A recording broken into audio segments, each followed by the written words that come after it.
All right, good morning. Good morning, everybody.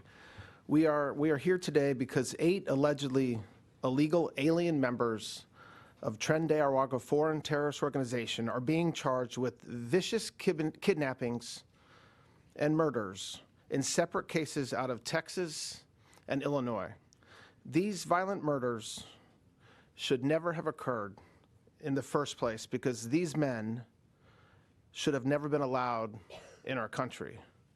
Instead, 8 TDA members from Venezuela came here illegally, all 8, every one of them, during the Biden administration, and went on to allegedly commit the heinous crimes described in the charges discussed today. First, let me tell you what happened to a family outside Dallas, Texas. In 2024, 4 men murdered a father, and then they kidnapped his 13-year-old daughter and 12-year-old nephew. Today, right outside Dallas, we unsealed an indictment charging 5 alleged members of TDA with various crimes arising out of that incident I just described. 3 of the 4 are already in custody in the United States for other crimes they had committed, and 1 is being held in Colombia. Also this morning in Chicago, federal and local law enforcement charged 3 alleged TDA members on a criminal complaint charging the brutal murder of another victim in the Chicago area. Our United States attorneys from the Northern District of Illinois and the Northern District of Texas will give you more detail about the 2 incidents that I just described. All 8 of these individuals, the 5 charged in Texas and the 3 in Chicago, crossed our southern border illegally. Every one of them entered under the Biden administration between December 2021 and April 2024. None of these men should have been in this country. The father in Texas should be alive today. His daughter and nephew should have never been kidnapped. The young victim in Chicago should be alive. These violent crimes and murders happened because under the Biden administration, open border policies left our borders wide open, and hundreds of suspected and now convicted TDA terrorists poured through those borders into our country. Now, President Trump stopped this madness on January 20th of last year. That same day, President Trump designated TDA as a foreign terrorist organization. In the 18 months since January 20th, and President Trump did that, nearly 350 members and associates of TDA have been charged and or convicted of horrific violent crime, murders, sex trafficking, kidnappings, along with weapons charges, drug trafficking, robbery, ATM jackpotting, and other widespread financial crimes. Law enforcement in this great nation have worked overtime to find these terrorists, build these cases, and bring them to justice. TDA members who entered under the previous administration should have never set foot on our shores. Much of the work that I just described today was carried out by Joint Task Force Vulcan, which we built to eradicate MS-13 and expanded to take on TDA. Also, the work has been done by our Homeland Security Task Forces, HSTF, established by President Trump to dismantle the cartels and transnational criminal organizations. This is very dangerous law enforcement work. It requires an all-government, all-law enforcement approach. Today, I'm joined by 2 of our United States attorneys from Texas and Illinois, and you'll hear the details from them in a moment about the two charging instruments that I just described. You'll also hear from our FBI Director, Kash Patel. I also want to thank the folks from Task Force Vulcan, our FBI agents on the ground, and our partners at Homeland Security Investigations. All of them, all their work on the ground is the reason why we're here today. So thank them for their work. I'll now turn it over to Director Patel.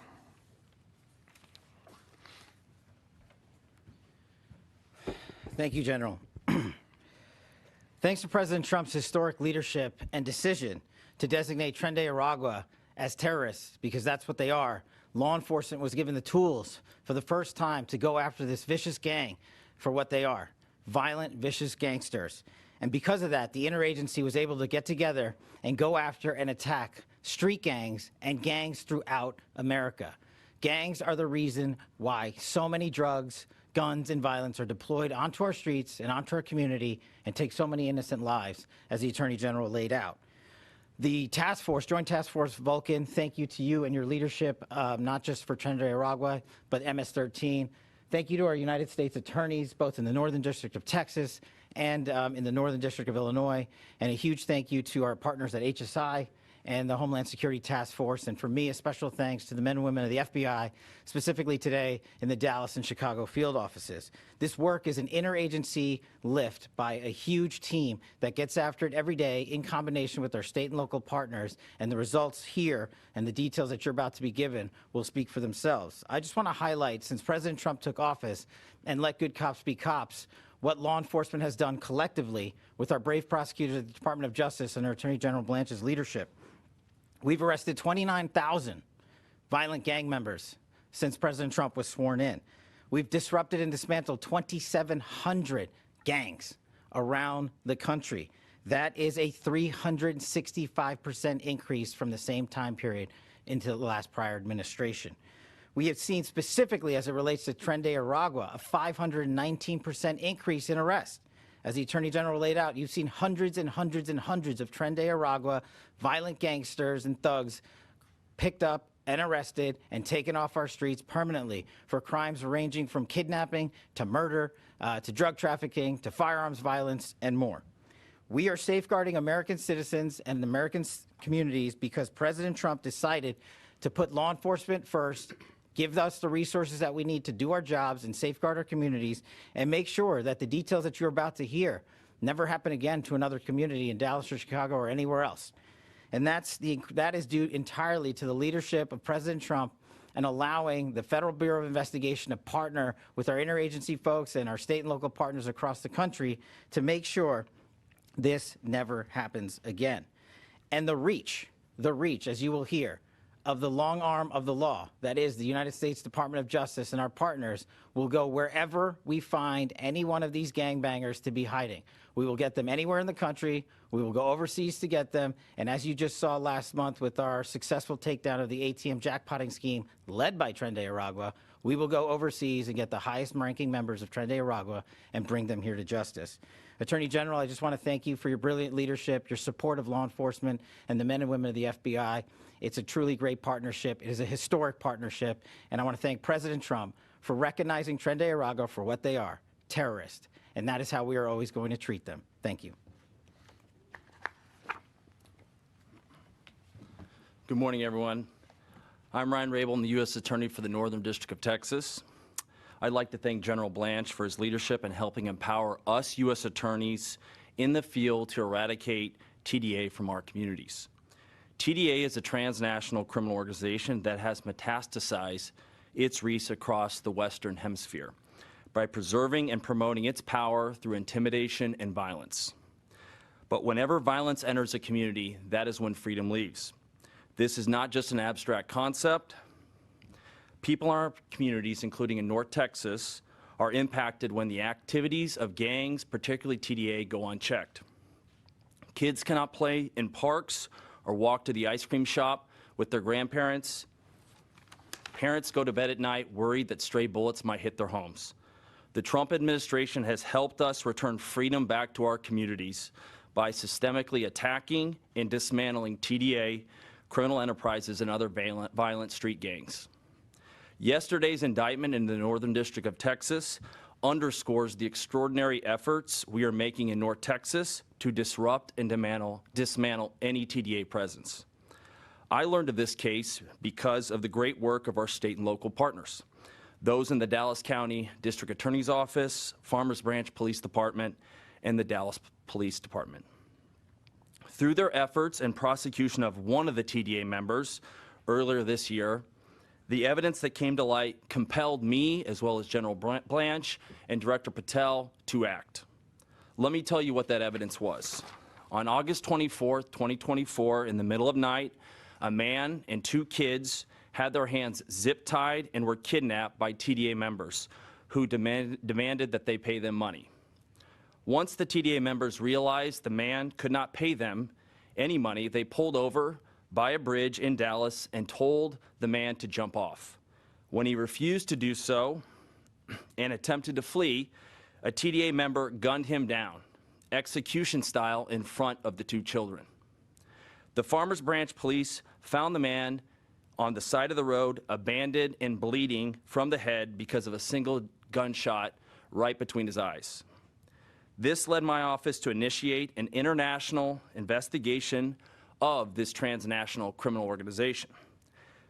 I immediately mobilized my violent crime chief, Jeremy Fugate, to team up with Task Force Vulcan and the Homeland Security Task Force, which includes many different agencies, particularly FBI and HSI, to investigate this transnational gang at the highest levels.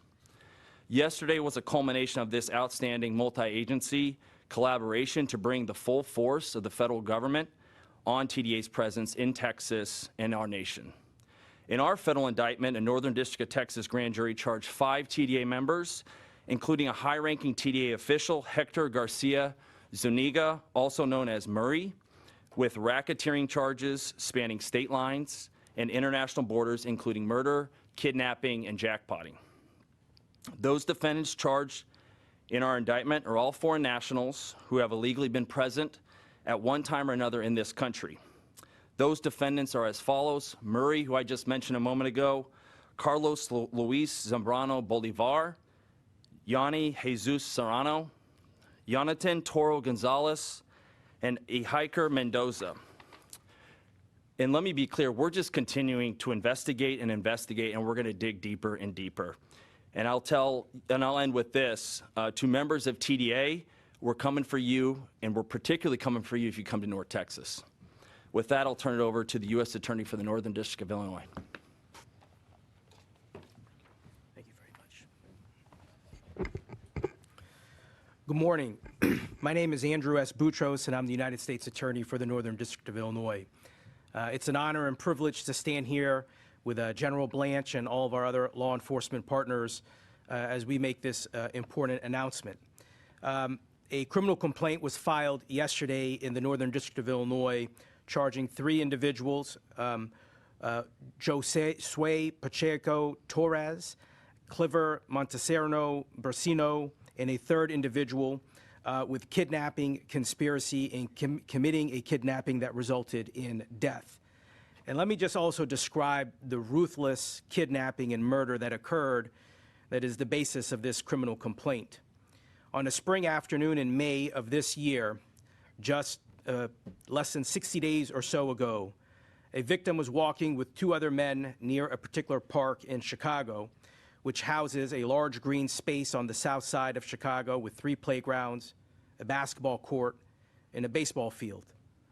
The defendants captured the victim and then forced him into a car where he was initially driven to a Chicago apartment. There, the defendant and their co-conspirators bound the victim's wrists behind his back, held him against his will, and kept him in there for hours. They later exited this apartment with the victim, where now the victim's hands were tied behind his back. They transported the victim to an abandoned building in Chicago, where he was shot multiple times in the head and in the body.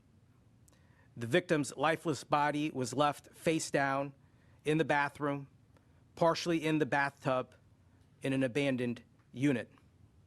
When the victim's body was recovered, it was badly beaten, and there were blunt force trauma and injury to his head, his face, his arms, his neck, his hands, and his torso.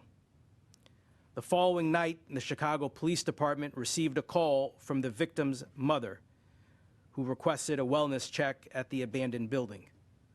The mother told the police that she had been directed to the building by an individual associated with the co-conspirators. Chicago police entered the building and found the victim dead inside the bathroom, shot multiple times, and again with the victim's wrist still being bound behind his back. I want you to think about those facts for a moment.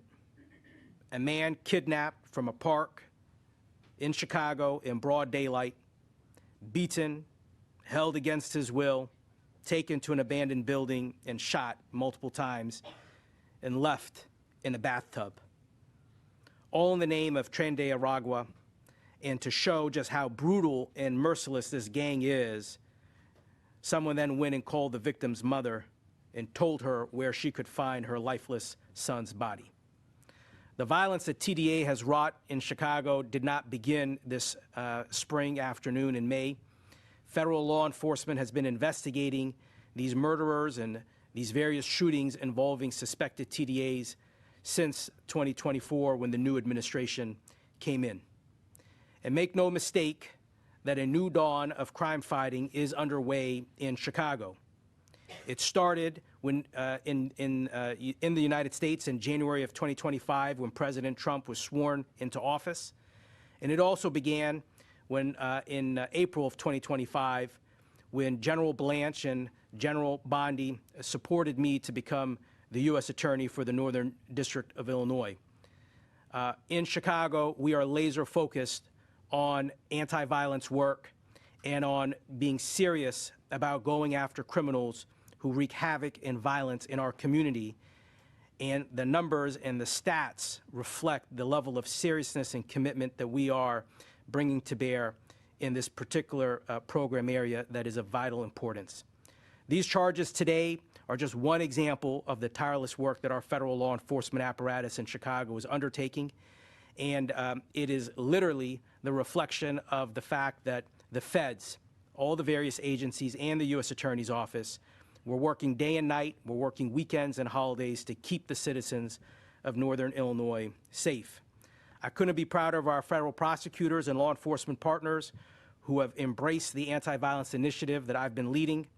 This 4th of July weekend, as we celebrate the 250th birthday of the greatest nation on earth, many families in Chicago will be able to celebrate with loved ones because the whole of federal government in Chicago is taking violent crime seriously in a way that hasn't been seen in years. The scourge of violence in Chicago has gripped Chicago for too long, and now Chicago is beginning to see relief. The complaint against these 3 TDA members should leave no doubt that the U.S. Attorney's Office in Chicago will vigorously pursue transnational organizations and hold their members and associates accountable for their violent criminal acts. We will continue to prioritize these investigations, in particular of TDA, which very deservedly have been designated by President Trump and his administration as a terrorist organization. Our shared goal is crystal clear: to disrupt and dismantle TDA and not allow it to gain a foothold in the United States or in Chicagoland. Plus, we want to bring to justice those who break the law, especially using violence. Thank you, General Blanche, Director Patel, and all the other partners who are here for the tremendous leadership and unwavering partnership. I want to thank the FBI, HSI, ATF, DEA, and the many others who are on the front line as we work to fight the scourge of TDA and other violence. I'll also say that tomorrow, I'll be back in Chicago tonight, but in tomorrow, and we have a major anti-violence announcement coming out of Chicago involving a historic operation that is actually fully coming down today, and we'll be announcing the results of what we're calling a badgeless operation and the results of that tomorrow. So for those interested, stay tuned. Big news out of Chicago in the anti-violence front. Thank you.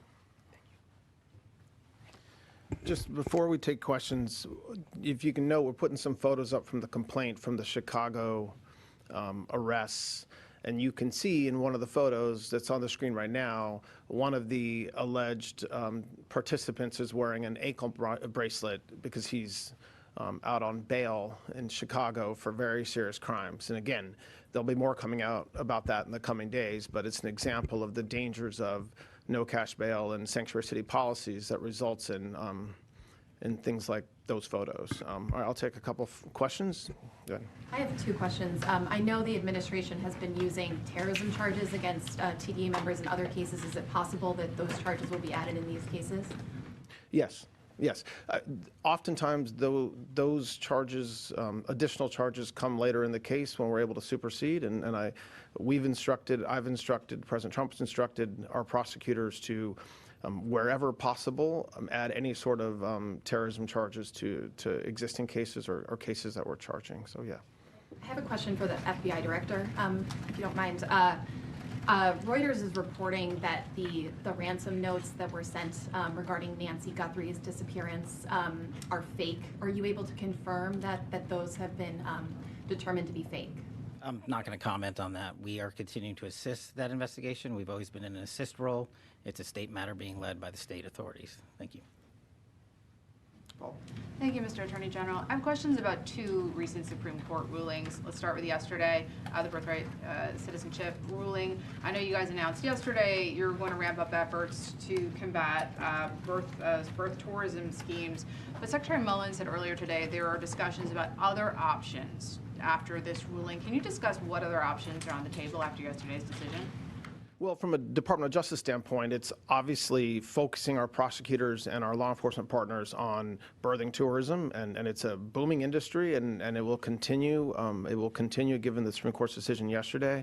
There's other things that DHS can do and the federal government can do in the visa process and the application process to try to minimize or limit the opportunity of folks coming here to not to visit and not to do what they're saying they're doing on their tourist visa, but just to have a baby that can then be a U.S. citizen. So from our standpoint, it's focusing on what is a problem. So everybody should agree that it's a violation of our laws if your intent in coming here, if you're pregnant, is to have a child to become a United States citizen because of our now laws. And so what we have to do as the Department of Justice is make sure our agents, our HSI agents that we work with and the FBI are focused on stopping that, and that's what we're going to do. So yeah. Supreme Court case. There was another ruling in the Hawaii gun case, ruling that banning guns on private property is unconstitutional. There are other states that have those same laws. Is the Justice Department going to take action against any other states that have those laws currently on the books after this ruling? Yeah, look, I think Maryland, California, New Jersey, New York have basically existing laws that are now unconstitutional. So the fact that the Department of Justice should have to take action is embarrassing to the attorneys generals and the leadership in those states if we do have to take action, because they now have a law that the Supreme Court has said is a violation of our Constitution. So if we have to sue them, of course we will, and they should be sued, but it shouldn't take this Department of Justice telling a state they're violating the Constitution when the Supreme Court told them they were yesterday. So it's not only those 4 states, there's a bunch of other states that have pending legislation that mirrors the Hawaii law that was just declared unconstitutional. So I expect those efforts will cease, but we'll see what those states do, and if they don't immediately rectify their unconstitutional law, we'll do it for them. Yeah.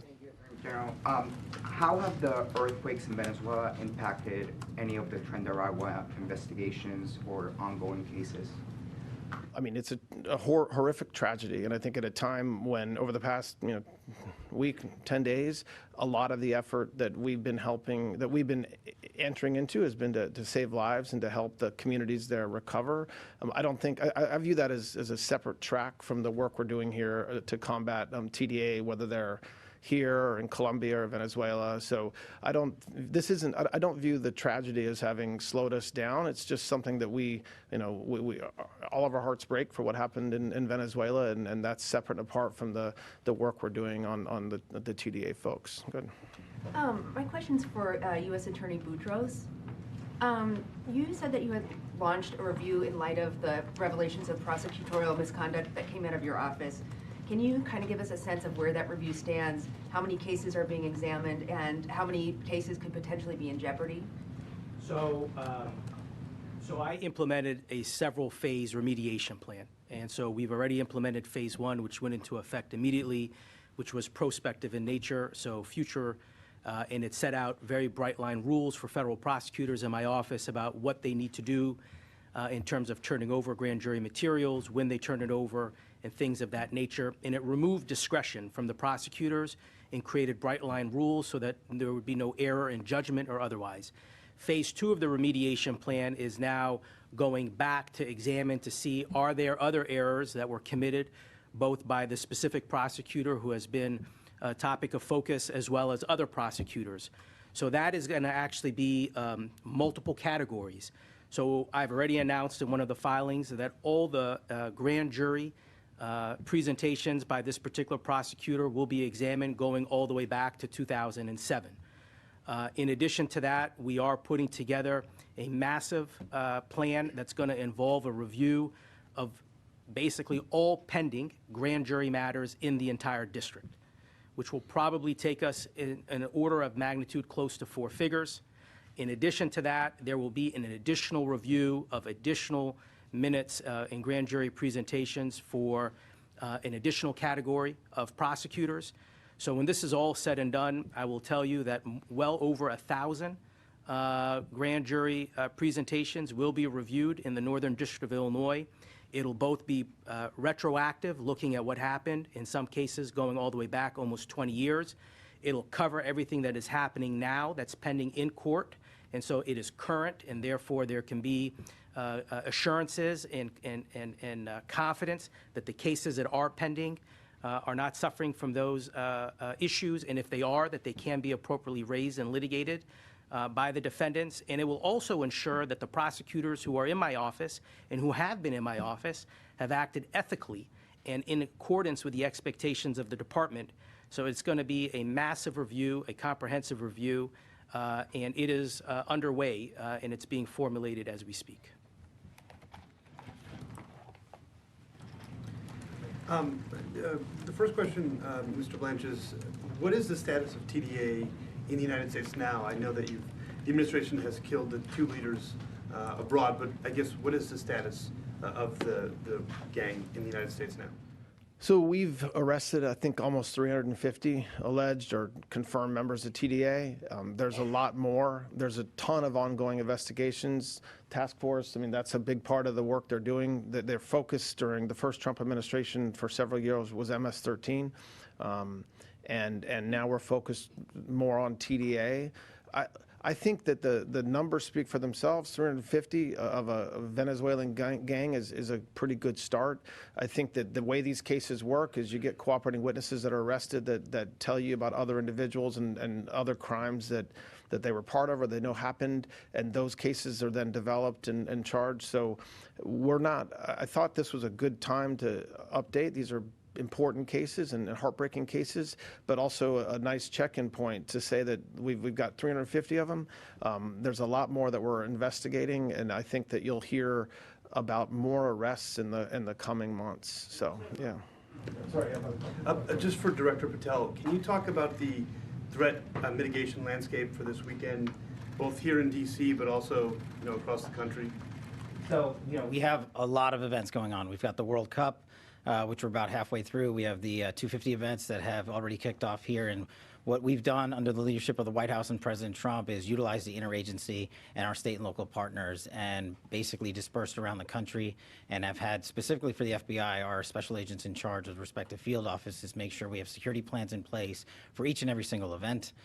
You've seen what we've done at the World Cup so far, and we're going to continue to do that. As it relates specifically to 250 events, we're working with the interagency, Homeland Security specifically, and mostly our state and local partners where these events are taking place to ensure that Americans have a tremendous time and a safe time celebrating America's 250th. All right, just one more question. Go ahead. Yeah, so quick follow-up on that one, though, before. Has there been any credible threats at this point in regard to similar to ones that we saw with the UFC fight? Putting the UFC fight aside, we are constantly working with the intelligence community and state and local partners to share even information that is not credible in an abundance of caution. So far, to date, we have not seen and received credible information for any ongoing future threats, but we're going to continue to monitor that. And then for Attorney General Blanche, a few weeks ago, Governor Gavin Newsom said that he was under an investigation by the DOJ. He called this political targeting. What can you share, at least respond to, what his comments were on that matter? I mean, the only thing I'll say about what he chose to do and what he chose to say is I'm not sure his words are in any way grounded in fact. He'd have to address that. But to the extent there's investigations that are ongoing, I will not talk about them, and neither will anybody behind me or in this department. He can choose to say whatever he thinks helps him. It doesn't make it true. All right, thank you, guys.